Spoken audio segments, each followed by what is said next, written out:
back, Superbrain, and welcome to your implementation day. Here we're going to focus on a quick review, and I'm also going to teach you something brand new that's going to boost your Superbrain. Now, what is implementation day as a review? This is the day where we're going to review the information, we're going to rehearse it, because remember, practice makes progress. So remember the 4 quick things. If you missed any of your lessons, today is the day to watch them. Also, number 2, if there were certain lessons that you really enjoyed or you want to go deeper on, today is the day you want to be able to rewatch them. Because remember, spaced repetition and review are very important to the process. So every single time you watch one, you deepen the grooves in your learning. The third thing I would say is the homework. The homework is so important. None of the magic happens without the homework, the fun work, if you will. So if you missed any of the homework, today is your day to catch up on that homework. And I would highly recommend, if you've done it before, to go deeper in that homework. And if you've already done the homework, I highly recommend you do the homework again and do it at a deeper level. So for example, if you memorize elements on the periodic table from 11 to 20, go from 21 to 30. Okay, because remember, what you practice in private, you're rewarded for big time in public. And then finally, the 4th thing you want to remember to do is be active. Be active in the tribe and the community, because that's where a lot of the magic is happening together. Now, I'm going to teach you something really fun that you could do every single day to build your super brain. And it has to do with muscle memory and muscle movements. As I've said before, as your body moves, your brain grooves. As your body moves, your brain grooves. There was a study done at Oxford University that said jugglers actually have bigger brains. Do you want a bigger brain? Do you want a better brain? Do you want a brighter brain? Of course you do. Learning the act of juggling actually boosts your brain power, and it creates more white matter. So here's my question. Do you know how to juggle? Or do you know somebody who knows how to juggle? They have really big brains. So juggling helps to activate more of your brain power. So here I have just 3 apples, and you can learn how to do this online. I'm not an expert juggler, but do you often find it's a metaphor for your life? Like you have a lot of balls in the air, if you will, a lot of things going on in your life with work and the family and friends and things that you have to take care of. You're like, Jim, I'm not juggling apples, I'm juggling flaming swords, right? So what juggling actually looks like, it looks something like this, right?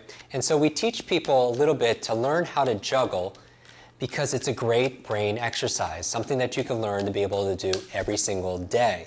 Now, I wouldn't start, if you're new to juggling, I wouldn't start with apples, certainly, because you're ruining a lot of apples that way, or avocados or anything else. What I would recommend is starting with 1 ball, or what I really recommend is taking a sock and rolling it up. If you take a sock, roll it up, it's very beneficial because it doesn't roll away. If you have a tennis ball and you drop it, it's going to go everywhere. But if you have a sock, it just lands and it stays.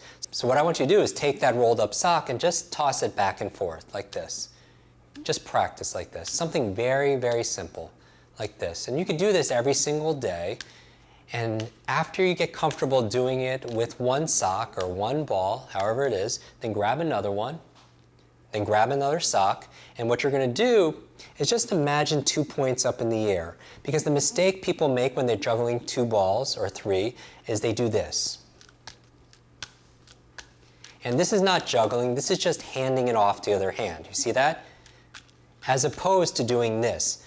Imagining there are 2 points here, this ball goes to this point, and when it hits its peak, that's your cue to throw this one up here. So you're going 1, 2, 3, 1, 2, 3, 1, 2, 3, 1, 2, 3.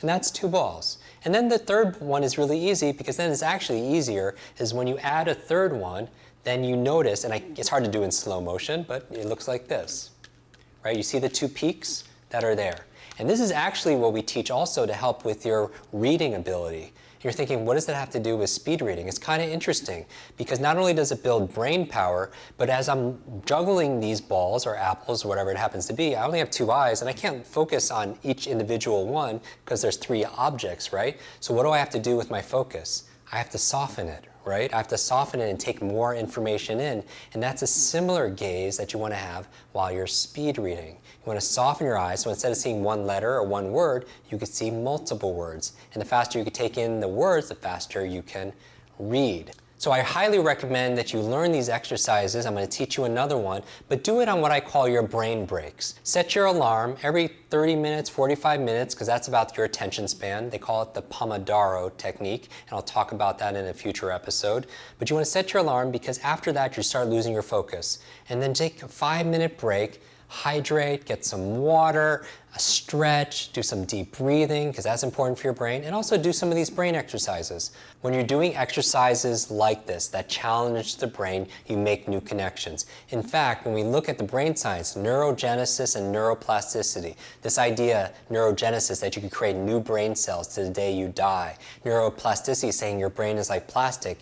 You could create new connections, which is what Einstein was doing with his thought experiments. And the way to create new connections in the brain is two things: novelty and nutrition. Novelty and nutrition. So you're adding new movements, novelty, to make new connections inside your brain. Remember your brain bite. As my body moves, my brain grooves. You create more grooves inside your brain. As my body moves, my brain grooves. So here's your homework. I want you to take learning how to juggle and just practice it a little bit each day. And notice, you're not going to be perfect at it the very first time or even the first few days. We're going to practice it over a number of weeks. Do this during your brain breaks when we're going on our quest together. Because here's the thing, people overestimate what they could do in one day, but they grossly underestimate what they could do in 30 days. A little bit of progress every single day makes a huge difference. And again, this is your implementation day. So make sure, if you haven't watched any of the lessons, make sure you do that. Number 2, rewatch the ones you want to go deeper on. And number 3, make sure you do the homework. And finally, participate in the tribe and the community. I want to encourage you, watch or rewatch these lessons, because the more you watch, the repetition leads to a better memory. So thank you again for showing up and playing full out on your implementation day. I'm so excited for your next lesson. I'll see you tomorrow.